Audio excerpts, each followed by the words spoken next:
Tendre Père notre Dieu, nous te rendons grâce et nous te disons merci. Merci pour ta présence, merci pour ta grâce, merci pour ton amour, merci pour tout ce que tu as fait à l'intérieur de nous.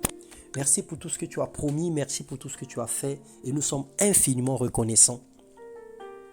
Alors je vous salue dans le nom puissant de notre Seigneur Jésus-Christ. Nous continuons dans notre méditation, dans notre partage quotidien sur l'Esprit Saint. Et ce matin, nous parlerons de l'Esprit de joie, qui est la source de notre bonheur. Le Seigneur a renouvelé ses bontés en tout un chacun de nous.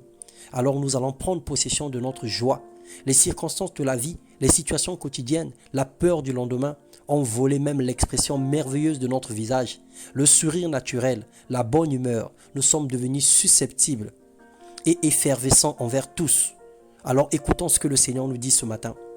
Dans la première épître de Pierre, 1 Pierre 1, le verset 6 à 9, la Bible dit « C'est là ce qui fait votre joie.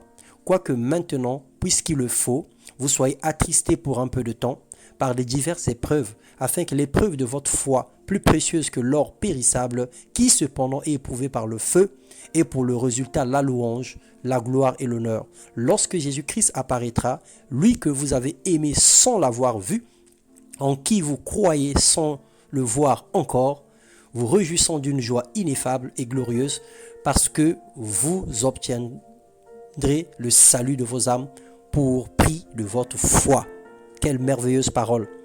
La seule chose qui distingue celui ou celle qui a Jésus, c'est le fait d'avoir la paix. Cette paix intérieure que l'or et l'argent ne peuvent apporter, on l'obtient que par la grâce de Dieu, du Dieu vivant.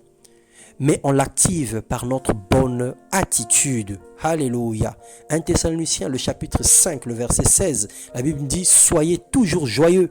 Parce que la joie du Seigneur, c'est notre force. Alors évitez d'avoir la tête comme une cafetière et le visage comme un officier de pompe funèbre. Tu es toujours attristé, tu manques de joie et de sourire constamment. Laisse le Saint-Esprit t'apporter cette joie. C'est une recommandation, bien que le Saint-Esprit soit l'auteur de cette attitude. Mais le souhait de Dieu est que nous soyons toujours joyeux. Il souhaite notre épanouissement et désire notre bonheur. Et lorsque les choses marchent naturellement bien dans notre vie, bien évidemment, nous serions toujours joyeux. Alors même quand ça ne marche pas, alors louons le Seigneur. Louons le Seigneur en toutes choses. Dans l'épreuve, dans l'abondance, comme dans la disette. Et Jean 14, le verset 27, la Bible nous dit « Je vous laisse la paix, je vous donne ma paix, je ne vous donne pas comme le monde vous donne. Que votre cœur ne se trouble point et ne s'alarme point. » Alors ce matin, que le Saint-Esprit nous communique la joie au-delà de toutes circonstances, peu importe ce que nous traversons ce jour. C'est que du vent. C'est que du vent et c'est passager. Que le Saint-Esprit vienne combler nos cœurs. Que le Saint-Esprit vienne apporter la joie que nous avons tant perdue. La paix que nous avons tant perdue. Alors laisse le Saint-Esprit te combler de paix ce matin. Quel que soit le diagnostic médical, quelle que soit la nouvelle que tu as entendue, quels que soient les problèmes qui t'attendent, quelle que soit la montagne des dettes, alors commence à louer le Seigneur. Bénis Dieu pour toutes choses. Rends grâce à Dieu et célèbre-le.